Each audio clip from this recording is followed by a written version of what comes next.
Halo bos, selamat petang saya Awang Pak. Hari ini kita kedai ada masuk yang kereta ni. Ini kereta boleh masuk loan lah sebab tahun 2017. Subaru SV lah 2.0 punya. Dia punya spek ada IP, ada P lah, ini IP. Okey, boleh nampak dia punya spotlight, daylight ini macam-macam. Kiri kanan. Okey, harga cuma jual 32,800. Tadi saya agak-agak kira bulanan lah 500 lebih.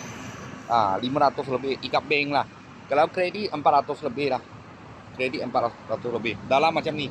Ini kereta all view all view drive empat tayar pusing punya ini. Okey. Lepas tu pedal seat ada bagi you lah. Pedal seat, dia steering controller semua kat sini. Electronic seat memang ada. Tapi dia tak ada lock lah. Dia tak ada lock. Biasa all view drive dia ada lock punya.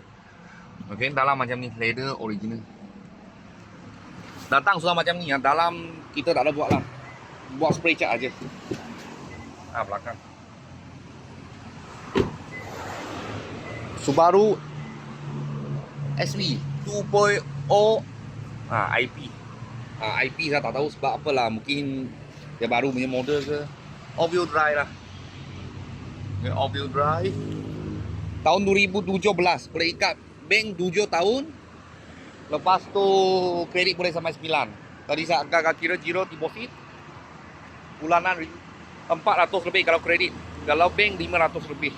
7 tahun nak ikat 7 tahun. Kalau bos-bos dan kawan-kawan siapa tengah cari kereta ni, kita ada dapat sebiji. Tahun baru sikit punya.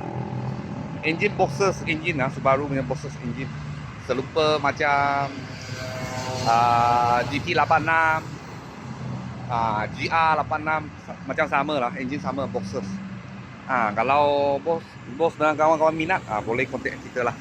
Kalau ada apa murah-murah kita, saya akan video lagi. Thank you bos, thank you.